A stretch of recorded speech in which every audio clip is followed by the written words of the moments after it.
በቀጠናው ኢትዮጵያ ቀዳሚ የኤሌክትሪክ ኃይል ምንጭ ሆነች። ሰላም የኢትዮ ፎከስ ቤተሰቦች የዕለቱን መረጃ ይዘን ቀርበናል። አብራችሁን ቆዩ። ኬንያ ባሳለፍነው ዓመት ሰኔ ወር ድረስ አጠቃላይ ካስገባቸው የኤሌክትሪክ ኃይል ውስጥ ኢትዮጵያ 83% የሚሆነውን በማቅረብ ቀዳሚ የኃይል ምንጭ መሆኗ ተገለጸ። በዚህም በቀጠናው የኃይል ደህንነት የኢትዮጵያ ሚና እያደገ ነው ተብሏል። የኬንያው ካፒታል ኤፍኤም እንደዘገበው በተጠቀሰው ጊዜ ውስጥ ኢትዮጵያ 1274.42 ጊጋዋት ሰዓት የኤሌክትሪክ ኃይል ለኬንያ ስታቀርብ ዩጋንዳ 225.64 ጊጋዋት ሰዓት፣ ታንዛኒያ ደግሞ 33.79 ጊጋዋት ሰዓት አቅርበዋል። በዚህም ለኬንያ ኃይል የኢትዮጵያ አስተዋጽኦ ከሌሎቹ በእጅጉ የላቀ መሆኑን ዘገባው አመላክቷል። በአጠቃላይ ኬንያ ከጎረቤቶቿ የምታስገባው የኤሌክትሪክ ኃይል ካለፈው ዓመት ጋር ሲነጻጸር በ27.8 በመቶ ከፍ ብሏል የተባለ ሲሆን ይህም የሆነው በዋነኝነት በኢትዮጵያና በኬንያ መካከል በተዘረጋው የኃይል አቅርቦት ፕሮግራም አማካኝነት መሆኑ ተጠቁሟል። ዘገባው የአገሪቱን የኃይልና ነዳጅ ተቆጣጣሪ ባለስልጣን በመጥቀስ ኬንያ ከኢትዮጵያ የምታስገባው የኤሌክትሪክ ኃይል በሀገር ውስጥ ከምታመነጨው ተርማል ኢነርጂ በላቀ ሁኔታ ቆጣቢ እንደሆነ ገልጿል። ይህም ኬንያ በየዓመቱ ወደ 10 ሚሊዮን የአሜሪካን ዶላር እንድትቆጥብ አስችሏታል ብሏል። በተጨማሪም ከፍተኛ የኃይል ፍላጎት በሚኖርበት ጊዜ ኃይልን በፈረቃ ከማቅረብ እንዲሁም የኃይል መቆራረጥን እንድትከላከል አግዟታልም ተብሏል። የኬንያ የኤሌክትሪክ ኃይል ገቢ በዓመቱ 27.8 በመቶ ወደ ሰኔ 2025 ከፍ ብሏል። ይህም በዋናነት በኢትዮጵያና በኬንያ የኃይል ማመንጫ መርሃ ግብር እያደረገች ባለችው አስተዋጽኦ ምክንያት መሆኑን የኢነርጂና ነዳጅ ተቆጣጣሪ ባለስልጣን ኢፒአርኤ ዘግቧል። ከተቆጣጣሪው የተገኘው መረጃ እንደሚያሳየው ከውጭ የሚገቡ ምርቶች በ334.05 ጊጋዋት ወደ 1533.85 ጊጋዋት ከፍ ብሏል።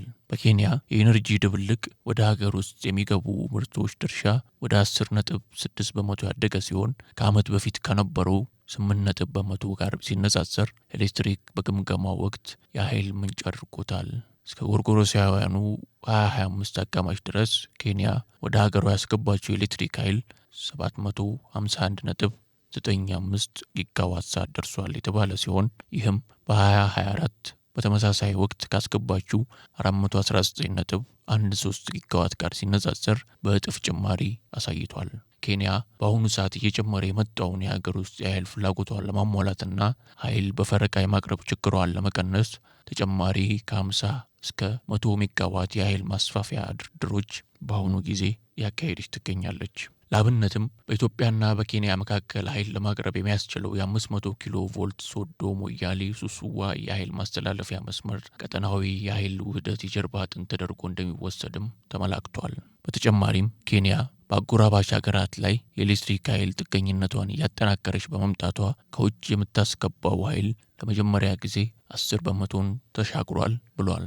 በታላቁ የኢትዮጵያ ህዳሴ ግድብ የምስረታ ስነ ስርዓት ላይ የተገኙት የኬንያው ፕሬዝዳንት ዊሊያም ሩቶ ሀገራቸው ከኢትዮጵያ ጋር ከህዳሴ ግድቡ የኃይል ግዢ ስምምነት መፈረም እንደምትፈልግ መግለጻቸውን የሚያስታውስ ነው። ባሳለፍነው ዓመት ግንቦት ወር ኬንያ ተጨማሪ 200 ሜጋዋት ኤሌክትሪክ ከኢትዮጵያ ለመግዛት የቴክኒክ ልዑካን ወደ አዲስ አበባ መላኳ ይታወሳል። ኢትዮጵያ በኬንያ በኩል ወደ ታንዛኒያ የኤሌክትሪክ ኃይል በሙከራ ደረጃ መላክ መጀመሯም ታውቋል። የኢትዮጵያ ኤሌክትሪክ ኃይል የኮርፖሬት ኮሚኒኬሽን መምሪያ ዳይሬክተር አቶ ሞገስ መኮንን ለጋዜጣ ፕላስ እንደገለጹት የሁለቱ ሀገራት የኤሌክትሪክ አቅርቦት ስምምነት ከተፈረመ የተወሰኑ ወራት ተቆጥረዋል። በዚህም መሰረት አሁን ላይ በኢትዮጵያ በኩል 2000 ሜጋዋት ድረስ የመሸከም አቅም ያለው የኤሌክትሪክ ኃይል ማስተላለፊያ መስመር ተሰርቷል ብለዋል። አሁን በመስመሩ የተላለፈ ያለው 200 ሜጋዋት መሆኑን በመጥቀስ በቀጣይ መስመሩ ተጨማሪ ግንባታ ሳይከናወን ተጨማሪ ኃይል ማስተላለፍ እንደሚችል ተናግረዋል። የኃይል ልማት ትስስሩ ኢትዮጵያ በታዳሽ ኃይል ልማት ለሌሎች ሀገራት ጭምር ሞዴል የሚሆን ስራ እየሰራች መሆኑን የሚያመለክት መሆኑን አንስተዋል። ሀገሪቱ ያላትን ሀብት ለራሷ ብቻ ሳይሆን በዙሪያው ከሚገኙ ጎረቤቶች ጋር የጋራ ተጠቃሚነትን አረጋግጣ በጋራ የማልማት ፍላጎት ያላት ሀገር መሆኗን የሚያሳይ ነውም ብለዋል። የኬንያ ኤሌክትሪክ ማስተላለፊያ ኩባንያ ማኔጂንግ ዳይሬክተር ዶክተር ኢንጂነር ጆን ማቲቮ ኤምቢኤስ በማህበራዊ ሚዲያ ገጻቸው እንዳስታወቁት በሙከራው የኤሌክትሪክ ኃይል ከኢትዮጵያ በኬንያ በኩል ኤሌክትሪክ የማስተላለፊያ መስመር በተሳካ ሁኔታ ኤሌክትሪክ ማስተላለፍ መቻሉን ተናግረዋል። ታላቁ የኢትዮጵያ ህዳሴ ግድብ ለቀጠናው ሀገራት የኤሌክትሪክ ኃይል ምንጭ ከመሆኑ ባሻገር በተደጋጋሚ በጎርፍ አደጋ ከፍተኛ ውድመት የሚያደርስባትን ሱዳን የጎርፍ አደጋውን በመቀነስ ረገድ ከፍተኛ አስተዋጽኦ አድርጓል። ኢትዮጵያ በቅርቡ ያስመረቀችው ታላቁ የህዳሴ ግድብ በሱዳን የጎርፍ አደጋን ለመቀነስ ማስቻሉን ታውቋል። ኢትዮጵያ ይህንን በይፋ ያስታወቀችው ግድቡ በሱዳን ለተከሰተው ጎርፍ ምክንያት ነው የሚሉ አስተያየቶች በወጡበት ወቅት ነው። የሱዳን መንግስት ባለፈው ሳምንት በሁለቱ የናይል ዋና ገባር ወንዞች በብሉ ናይልና በነጭ ናይል የውሃ መጠን መጨመር ምክንያት የጎርፍ ማስጠንቀቂያ መውጣቱ ተዘግቧል። የአገሪቱ የመስኖ ሚኒስቴር እሁድ ምሽት በአካባቢው ያሉ ግድቦች ከመጠን በላይ የሆነ ውሃ በመልቀቃቸው የውሃው መጠን ለ4 ተከታታይ ቀናት ከፍተኛ እንደነበር አስታውቋል። ሚኒስትሩ አክሎም በካርቱም፣ በናይል ወንዝ፣ በዋይት ናይል፣ በሰናርና በሰማያዊ ናይል አካባቢዎች የሚኖሩ ነዋሪዎች ጎርፉ እርሻ መሬቶችንና ቤቶችን ሊጎዳ እንደሚችል በመጥቀስ ጥንቃቄ እንዲያደርጉ አሳስበዋል። የኢትዮጵያ የውሃና ኢነርጂ ሚኒስትር ኢንጂነር ሀብታሙ ኢተፋ ይህንን ተከትሎ በሱዳን የተከሰተው ጎርፍ ከዋይት ናይል ሊሆን ይችላል፣ ታላቁ የህዳሴ ግድብ ባይኖር ኖሮ የጎርፉ መጠን እጅግ የከፋ ሊሆን ይችል ነበር፣ ግድቡ ጥፋቱን በመቀነስ ረገድ ትልቅ ሚና ተጫውቷል ብለዋል ሲል ዋሽንግተን ፖስት ዘግቧል። የዕለቱ መረጃ ይህንን ይመስል ነበር። ላይክ፣ ሼር፣ ሰብስክራይብ በማድረግ ቤተሰቡ ነው።